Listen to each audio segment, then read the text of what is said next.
काय सांगाल? पालखी प्रस्थान सोहळा अगदी 2 दिवसांनी टेपलाय, त्यातच इंद्रायणीची अवस्था जर पाहिली तर फार बिकट आहे. फेसाळ पाणी जे झालेले इंद्रायणीचं, त्या संदर्भात तुम्ही आवाज उठवता, नेमकं काय म्हणतो? वारी ही आपली फार मोठी परंपरा आहे. नुसती एक सांप्रदायिक वारी जी काय आहे आणि त्याचा सगळ्यात महत्त्वाची गोष्ट हिंदू धर्मामधला फार मोठी एक परंपरा आहे. परंतु भारतीय जनता पार्टी स्वतःला हिंदुत्ववादी मानते, परंतु अशी वारी महाराष्ट्रातील लोक एकत्र आलेली आहेत आणि रसायनयुक्त धडूळ पाणी हे जे इतकं त्यांच्या जीवाला घातक आहे हे त्यांना दिसलं नाही. हे असल्या प्रकारचं त्यांचं जे हिंदुत्व आहे की इतकं महत्वाचा विषय, पण त्या ठिकाणी डोळे झाक केले या भारतीय जनता पार्टीच्या नेत्यांनी.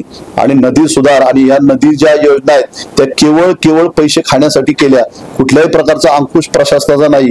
आणि हे सगळं जे केलं जातंय ते भारतीय जनता पार्टीच्या आमदारांच्या दबावापोटी या ठिकाणी केलं जातंय. केवळ भ्रष्टाचार घडला, कुठलीही नदी सुधार त्या ठिकाणी झाली नाही. त्यामुळे ही जी परिस्थिती आहे ही केवळ या लोकांमुळे आलेली आहे आणि शिवसेनेच्या माध्यमातून हे जनतेच्या समोर आणण्याचं काम सातत्याने आम्ही करतोय आणि आताही यापुढे या ठिकाणी करणार आहे.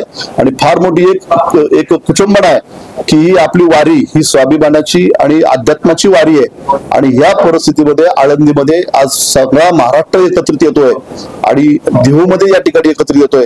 आज ही परिस्थिती खरं तर लाजिरवाणी आहे की या ठिकाणच्या स्थानिक नेत्यांना ही परिस्थिती लाजिरवाणी आहे, अतिशय वाईट गोष्ट आहे.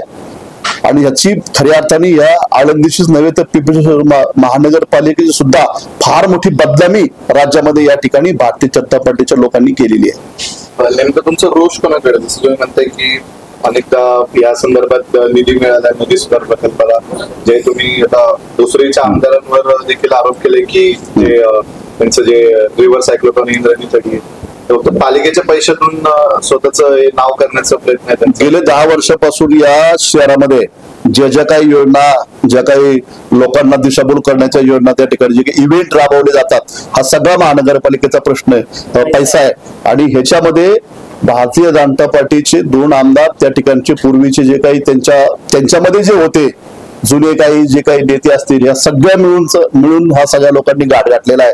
आणि 10 वर्ष ही सगळी लोक मिळून त्या ठिकाणी हा सगळा भ्रष्टाचार त्या ठिकाणी करतायत. हे लपून राहिले नाही. जनतेमध्ये प्रचंड रोष आणि जनतेमध्ये प्रचंड कुजबूज आज या विषयाची आहे की सगळ्यात जर भ्रष्टाचार या देशात या महाराष्ट्रात जर कुठं जास्त असेल तो पिंपरी महानगरपालिकेचा वारंवार आपण त्या ठिकाणी तो पाहिलेला आहे. वाकडचा जो काही TDR दिला त्याच्यामध्ये कंस्ट्रक्शन अगेन्स्ट TDR, त्याच्यामध्ये सुद्धा आपण पाहिलं की कितीतरी अब्जावधी रुपये त्या ठिकाणी सगळ्यांनी एकत्रित करून त्या ठिकाणी मॅनेज करून तो TDR चुकीच्या पद्धतीने घेतला. हे फार मोठं उदाहरण आहे. त्यामुळं स्मार्ट सिटीच्या बाबतीमध्ये तो हा फार वेगळा विषय आहे.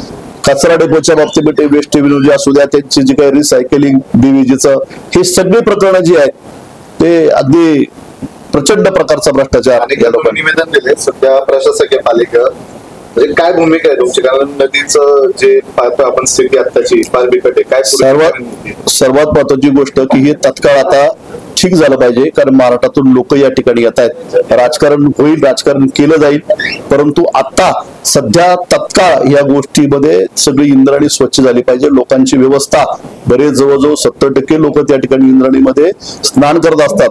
आता उद्याच आम्ही त्या ठिकाणी सगळे पदाधिकारी जाणार आहोत. हे काम व्यवस्थित झाले का किंवा झालं नाही, जर तसं नसेल तर तत्काळ आम्ही पुन्हा शिवसेनेच्या माध्यमातून त्या ठिकाणी त्याच घाटावरती जाऊन आंदोलन करणार. असं वाटत नाही का या प्रश्नाला वाचा फोडण्यासाठी नाही, शिवसेनेच्या माध्यमातून तसं पाहायला गेलं तर त्या परिसरामध्ये मी स्वतः नगरसेवक असताना महापालिकेमध्ये जलपर्णी घालून मी सभागृहामध्ये 3 तास त्या ठिकाणी AC मध्ये बसलो होतो.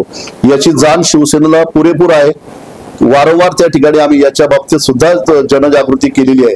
परंतु या प्रश्नाचा आगडोम झाला म्हणून खऱ्या अर्थाने तो जनतेच्या समोर आलेला आहे, लोकांना त्या ठिकाणी माहीत झालेलं आहे. परंतु शिवसेना पहिल्यापासून जागृत होती आणि आताही त्या ठिकाणी जागृतपणे काम करणार आहे. संबंधित अधिकाऱ्यांना निवेदन वगैरे कुठे का त्याच्यावरती कारवाई करण्याची काही मागणी आहे? आता परवाच आम्ही त्या ठिकाणी सुलभाताईंच्या माध्यमातून एक पत्रव्यवहार केलेला आहे. 5 दिवसापूर्वी प्रेसलाही त्या ठिकाणी ते आलेले आहेत. त्या सगळ्या गोष्टी त्यांच्या निदर्शनास आणून दिलेल्या आहेत. आता आमचं एकच या ठिकाणी मागणं आहे किंवा हे तत्काळ काम झालं पाहिजे. लोकांची गैरसोय, वारकऱ्यांची गैरसोय त्या ठिकाणी झालेली आहे पाहिजे.